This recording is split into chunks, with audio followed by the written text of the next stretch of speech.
ஓம் Sriram, Jai Sriram. Sai miracles வந்து பார்த்துட்ருக்கோம். அதில் பார்த்தீங்க அப்படின்னா ஆண்டவர் வெவ்வேறு பணிகளை வெவ்வேறு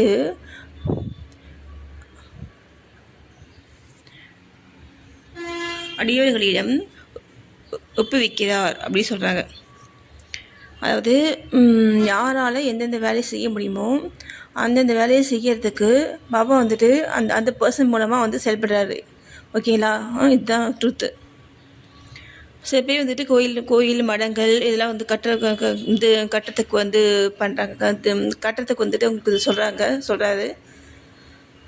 எப்படி வந்துட்டு இவ்வளோ பெரிய வந்து ஒரு சமஸ்தானம் வந்துட்டு உண்டாயிடுச்சு என்ன அப்படின்ட்டு சொல்கிறாங்க.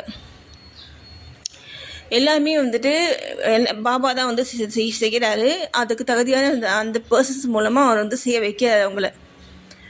ஓகேங்களா? இந்த புக்கையுமே வந்துட்டு அவர் தான் வந்துட்டு வந்து அந்த ஹேமபத்துக்காலையா அவர் மூலமாக எழுதி அதை வந்துட்டு நம்ம மக்களுக்காக வந்துட்டு செய்த வேலை அது. ஓகேங்களா?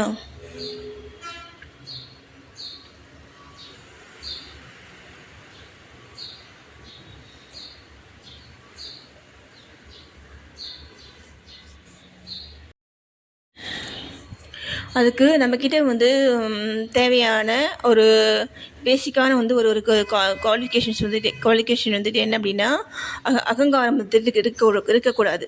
ஓகேங்களா? தான் என்ற அகங்காரம் அது இல்லாமல் இருந்தால் மட்டும்தான் நமக்குள்ளே இருக்கக்கூடிய ரியாற்றல் வந்து செயல்பட்டு நம்ம வந்து பெஸ்ட்டாக வந்து காமிக்கும்.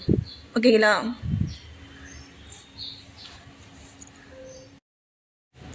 அடுத்து பார்த்தீங்கன்னா கலங்கரை விளக்கமாக பாபாவின் கதைகள் அப்படி சொல்கிறாங்க. ஏன் வந்துட்டு நம்ம வந்துட்டு இந்த சம்சார சாகரத்தில் வந்துட்டு இருக்கும் பொழுது நமக்கு பாபாவின் கதைகள் வந்துட்டு அந்த கலங்கரை விளக்கமாக வந்து செயல்பட்டது. ஓகேங்களா? அப்போது நம்ம அவருடைய கதைகளை வந்துட்டு திறந்த மனதோடு கேட்டு அதை வந்து தியானிக்கணும். அவருடைய கதைகளை நம்ம வந்து தியானிக்கும் பொழுது அந்த பாபா வந்து மனதில் வந்து நினைக்கணும்.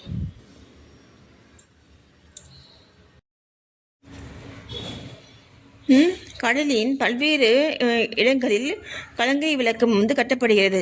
சம்சாரம் எனும் சாகரத்தில் சாய்பாபாவின் கதைகள் அத்தகைய பயனை நல்குகின்றன. அவைகள் அமிர்தத்துக்கு சுவையூட்டுகின்றன. நமது உலகப்பாதையை மிருதுவாகவும் கடப்பதற்கு எளிதாகவும் ஆக்குகின்றன. ஞானிகளின் கதைகள் ஆசீர்வதிக்கப்பட்டவைகள். நமது செவிகளின் வழியாக உள்ளத்தில் புகும்பொழுது சரீர அபிமானம் அல்லது அகங்காரம், துவைத உணர்ச்சி ஆகியவை மறைகின்றன. துவைத உணர்ச்சி அப்படின்னா நான் ஃபஸ்ட்டு சொல்லியிருக்கேன், 2 துவைதம் அப்படின்னு 2. அதாவது நம்மளுடைய ஆன்மாவும் கடவுளும் வந்து வேறு அப்படின்ட்டு இல்லாமல்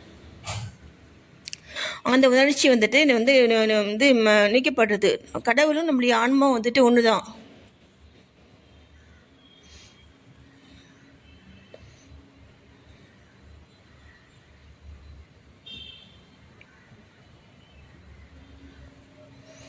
நம் உள்ளத்தில் அவைகள் தேக்கப்படுமானால் சந்தேகம் பறந்தோடும். சரீரத்தின் பெருமை உணர்ச்சி கீழே இறங்கும். ஏராளமாக விவேகம் சேகரிக்கப்படும். பாபாவின் தூய புகழை விவரிப்பதும் அதையே அன்புடன் கேட்பதும் அடியாரின் பாவங்களை அழிக்கும். கிருத யுகத்தின் ஆன்மீக பயிற்சியானது சமதமா, அதாவது உள்ளம் உடல் இவற்றின் தனித்தன்மை. ஓகேங்களா? திரேதா யுகத்துக்கு தியாகம். இது வந்து கடவுளை வந்துட்டு அடையக்கூடிய வழிகள் ஒவ்வொரு யுகத்துக்கும் வந்து சொல்லியிருக்காங்க. அதை தான் சொல்கிறாங்க. துவாபர யுகத்துக்கு வந்து வழிபாடு. கலியுகத்துக்கு வந்து பார்த்திங்கன்னா இறைவனின் புகழையும் நாமத்தையும் இசையாக பாடுவது. கடைசி பயிற்சியானது 4 வண்ணத்தை சேர்ந்த எல்லாருக்கும் உரியதாகும். மற்ற பயிற்சியிலான யோகம், தியாகம், தியானம், தாரணை ஆகியவை பழகுவதற்கு மிகவும் கடினமானது. சாய்பாபாவின் புகழை செவி மடுப்பது மிகவும் மிகவும் எளியதாகும். நாம் நமது கவனத்தை அவைகள் மீது திருப்ப மாத்திரமே வேண்டும். கதைகளை கேட்பதும் கீர்த்தனையாக பாடுவதும் புலன் உணவு பொருட்கள் மீதுள்ள உறவை நீக்கி பற்று அறுத்தவர்களாக ஆக்கி முடிவில் ஆழ்ந்த உணவுக்கு கூட்டி செல்லும். இக்குறிக்கோளை கருத்தில் கொண்டு சாய்பாபா சத் சரி தாம் ருதா என்னும் அவரது கதைகளை எழுதச் செய்தார்.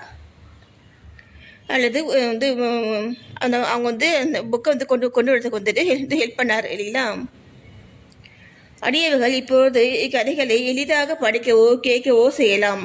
அங்கம் செய்யும் பொழுது அவரை தியானம் செய்க. ஓகேங்களா.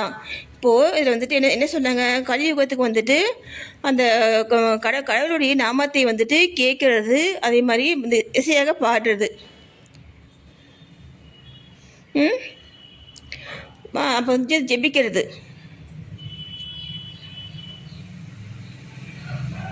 பாருங்க, கலியுகத்துக்கு இறைவனின் புகழையும் நாமத்தையும் இசையாக பாடுவது. ஓகேங்களா. கலியுகத்துக்கு இறைவனின் புகழையும் நாமத்தையும் இசையாக பாடுவது. இது வந்து எல்லாராலுமே செய்ய முடியும். எல்லாருக்குமே இது வந்து பொதுவானது இது. ஓகேங்களா. இதை வந்து எல்லாமே வந்துட்டு ஃபாலோ பண்ணணும். சும்மா நமக்கு வந்துட்டு நம்ம சாய் இந்த மந்திரத்தை நம்ம வந்து ஜெபிச்சாலே போதும், நமக்கு பாபாவுடைய அருள் வந்து கிடைக்கும். அவருடைய கதைகளை நம்ம வந்து கேட்கும் பொழுதோ இல்லை படிக்கும் பொழுதோ நம்ம வந்து அந்த பாபாவை நம்ம வந்து மனதை வந்து நினைக்கணும். பாபாவை நினச்சி நம்ம வந்து தியானம் பண்ணிக்கிட்டே அந்த கதைகளை வந்து கேட்கும் பொழுது தான் நமக்கு பார்த்தீங்கன்னா அந்த முழு பலன் வந்து கிடைக்கும். அதே மாதிரி அந்த அகங்காரம் வந்துட்டு எதுவும் இருக்கவே கூடாது. அப்போ தான் வந்து அந்த கதைகள் வந்து புரியும். ஓம் சாய்ராம், ஜெய் சாய்ராம்.